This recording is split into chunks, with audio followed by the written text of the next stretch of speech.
Hi, so my name is Dan. As James said, I actually come from a hospitality background. I first came to Edinburgh 9 years ago to help run Brown's Restaurant during the festival, and then opened up Brown's Restaurant in Glasgow. And then I moved into working with tour companies, and then from there moved into actually working in the social media space with my blog and website. And I've then gone on to work with the likes of Lonely Planet as a brand ambassador and Skyscanner more locally. So I'm going to focus more today on kind of the social media side than necessarily the influencer side, because I think it's a bit more relevant to the audience here, because I know some of you are more B2B than B2C. But essentially what I want to kind of focus on is the kind of 5 main channels and what we have seen from work that I've been doing with Lonely Planet, Skyscanner, different tourism boards, festivals, Edinburgh. I was here as the blogger in residence during August. So I'm going to kind of run through the different 5 and the real things that we're learning this year and that my peers and people that I've spoken to this year are looking to implement as we go into 2019. And one of the big ones is the emerging markets as well, especially when it comes to China. Obviously, Golden Week has just been, which is a huge revenue generator where I live in Portugal for us. So looking at different social media channels, as well as the kind of core 5 is going to be a big thing for next year. So starting with Instagram, which somehow became the be-all and end-all when it comes to influencer platforms, and probably to the extreme. I think people are maybe a bit too obsessed with Instagram. So some of the things we've been really hearing about in the past year is the algorithm change. And while there's definitely been algorithm changes across the board in most social medias, mainly the Facebook ones, Facebook and Instagram, it's actually, I think, down to a few key things. Firstly, there's been a lot of fake follows and strategies that people have been using over the past couple of years, such as following people to get them to follow back. Using comment pods is really popular now. That's where 20 or 30 influencers will comment and like on each other's posts, which may help beat the algorithm, but is it giving genuine engagement? And given there's more people using the platform, there's more competition now, the content, again, is key, and I think that's the real message here, is actually the algorithm might not be the problem, it might be that your content isn't standing out more. And this is something I've had to find myself spending a lot more time editing images specifically for Instagram to stand out in a very kind of saturated world. And obviously Instagram stories and video have become more. So these are a couple of examples of things that I found that work on campaigns I've done with other brands recently. Full height images, mobile first is a big key focus, I think, now, making sure we're realizing most people are using mobiles for most social activity. Better quality, more time producing.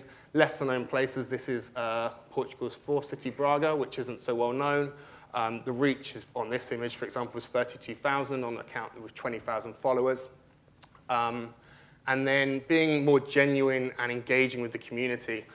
Stories have become a great place on Instagram to communicate with your followers in a more authentic and genuine way. And I think the more genuine and engaging you are, the more you're going to beat the algorithm. What's not working, we found recently, is forced product placement. I think people are kind of getting bored of seeing products in their feeds. For example, this is a campaign I was doing with Lonely Planet. And for me, I'm not so fussed because my Instagram is my portfolio of work I'm doing for clients. But for an influencer, we're really starting to see, and I think a lot of brands, I've started on following brands where all I'm seeing on their feed is their product. Quality over quantity. And generic hashtags have become a big problem as well. I think people are quite quick just to use generic content and push stuff out, when actually it should be focusing on getting the right content and maybe posting less. Facebook's a one I'm not going to touch on too much because it's really not one that I focus on. It's something I've decided to completely ignore because I've decided focusing on 5 platforms might be a waste of time for me. But again, mobile-first content, BBC is a good example. If you go and look on their Facebook webpage, you will notice a lot of their videos are vertical. They have been made for mobile-first. Chatbots on Messenger is something that's going to become a lot more important, I think, for companies to have. People are expecting responses straight away. KLM is a great example of an airline that does this. You can reach them on WhatsApp, on Twitter, on Facebook 24 hours a day, and they will come back to you pretty much whenever I've contacted them within an hour and deal with your problem, whether it's a cancellation or booking a flight. And then advertising spend is obviously the big thing, I think, for a lot of people that have found on Facebook. So like I said, for a lot of influencers and bloggers, we're kind of losing the energy because the organic reach has gone down on this.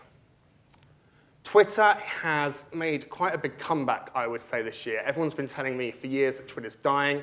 It's by far my favorite social media platform. There's obviously been a lot going on in the world over the past couple of years, and Twitter is a place that a lot of people are going to discuss that. So it becomes a place for kind of real, genuine conversation engagement. Instagram, it's a lot of people leaving comments, whereas Twitter's a place to really strike up an actual conversation. This is a picture I put up of the beautiful Kilchurn Castle a couple of days ago, which went on to get 1,400 likes. I think images that are more genuine and aren't pushing people towards clicking on a link to buying a product is a good way to build up an engaged following now. The Orkney Library, I think, is a really good example of a brand, although it's not, I guess, that's done a really amazing job this past kind of 12 to 16 months. They've made their Twitter very personable. They've turned it into something entertaining, something funny, and people from all around the world are following that. Now, that might not bring people into their library, and again, I guess it's not a revenue-generating business, but when people think of Scotland and they think of, you know, the humour and the warmth of Scottish people, they're probably going to be thinking of that, so it might play into their decision to visit it. So I think what we can all be looking to do more on Twitter is actually engaging more with our communities. You know, we've gone past the stage where it's okay to just push content out. We need to be going back to social media being social. YouTube is obviously becoming more and more prevalent, and it's not going to go away. Video is going to become a massive spend for all companies over the coming years, as much as it might seem impossible and expensive. But YouTube's a really good place that you don't really necessarily need to be doing high-budget production all the time. You can be working your businesses and filming behind the scenes, or just chatting and giving vlogging, as we would do as bloggers. But also, when I worked in my old tour company, we do a behind-the-scenes just shot of what our tour guides got up to, for example. And that's something that people kind of engage with more on YouTube. And again, it's not just social media, it's the search engine as well. Google rankings are now placing videos higher up when you look for Google results. So you can rank quite quickly on Google if you target good keywords on your videos. And that brings me on to Pinterest, which I know not many businesses use. Pinterest drives me up to 80 to 90,000 unique sessions a month to my website. It costs me nothing. I haven't logged into it for 3 or 4 months. I just spent a couple of weeks setting up a strategy. And I think where most people go wrong and miss out is they think that Pinterest is just social media for stay-at-home mums, is what people used to call it in the industry. Not to sound patronizing, but that is what, for some reason, so many companies tell me they think it's for. But it's actually a huge search engine.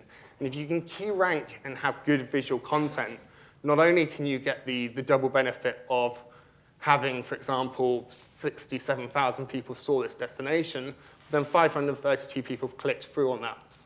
So my average daily viewers of my content is 40,000 people see my photos on there, and last month 46,000 people engaged with that and came through to my website for it. So it really is a great place. If you are a restaurant, you can be putting your recipes on there and driving traffic. If you're a tour company, you can be putting up beautiful images of the destinations and linking it through to your the tours that are relevant to that. People are then going to save it. That's the great thing about Pinterest. They pop them on boards. When they do come back to spending that money and that journey, then it's going to be there for them to remember. So I'm going to quickly kind of go through the top 5, the 5 C's. This is something that came from a kind of group event I did with a load of other bloggers and content creators recently, of what we think from engaging with our audiences. And I will quite regularly ask my audience on social media, you know, what should I be doing? What do you want to see more of? And these were the kind of the main takeaways that came from that for me. Collaboration, I think, is going to be a huge thing for next year. It's really something that I found people have been quite scared to do in the past. Some examples of this, I just did a campaign with Lonely Planet and Intrepid Travel. to launch our new food book.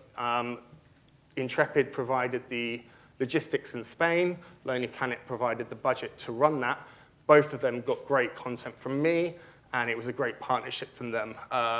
Visit Manchester and Visit London this year did a big campaign called MCR/London, where they collaborated as two tourism boards to fly a load of people into Manchester, train them down to London, and show that you could do both of those destinations and both DMOs within a long weekend. So for example, here in this room, you might have a DMO that then will push people onto a restaurant. That influencer or blogger or whoever you're working with could then be recommending one of the apps. I've seen one here about hidden gems. That, for me, will work really well in my content. So there's a lot of ways people can be collaborating and getting the most value from that. And also, if you do work with influencers, a lot more we are starting to work together and pooling the content we create so we can come away from the trip with you and produce better quality content. Which, again, it's always been king, but I think we can all agree we are oversaturated with content. There's too much content. There's too many top 10 things to do in Edinburgh lists. There's too many photos of Edinburgh Castle. So we need to be looking at different kinds of content now and making sure, A, the quality is there, but also making sure we're using different content on different channels. The one fit approach of using the same image on Twitter, Instagram, and Facebook doesn't necessarily work anymore.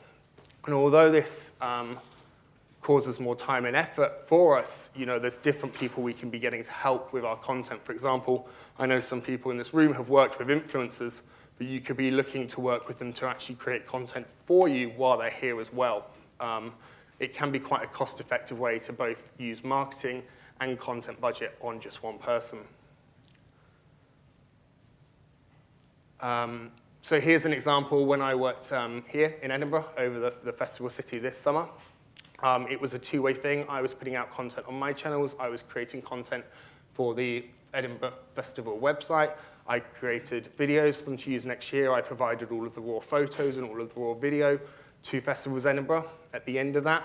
So both of us came away from that with content that was pushed out to two different sets of audience and really maximized on the 3 weeks I spent here without the need necessarily to have multiple people coming in and doing both sides of that.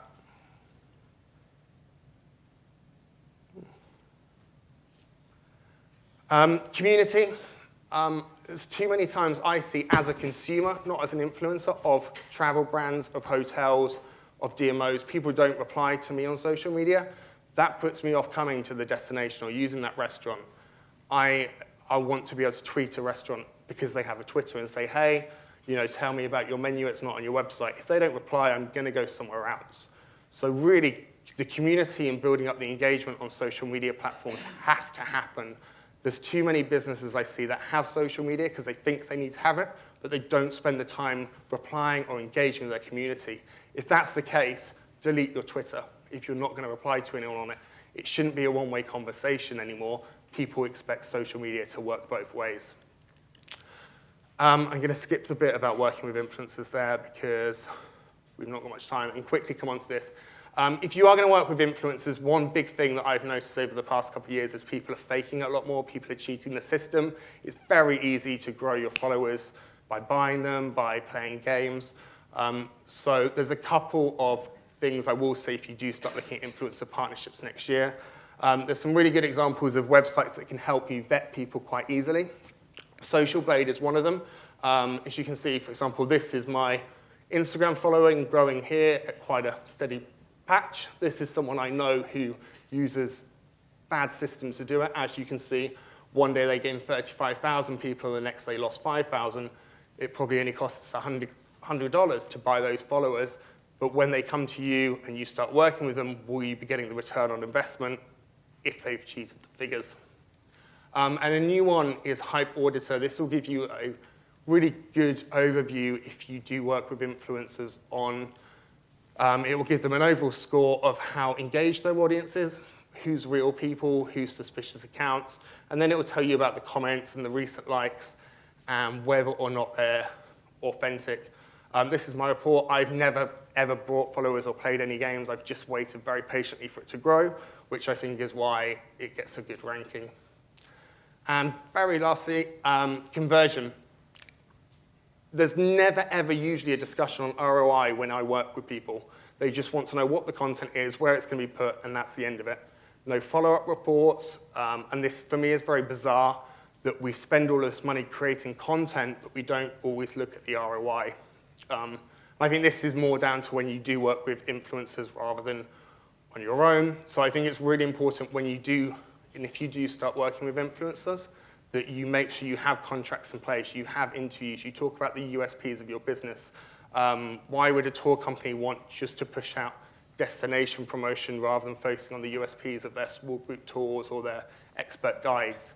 So these are really important conversations to have before you start investing your budget in working with influencers. And yeah, that was a lot to cram into 15 minutes, so sorry for spreading it all out. If you have any questions or want to talk about anything, I will be here all day, and thank you very much.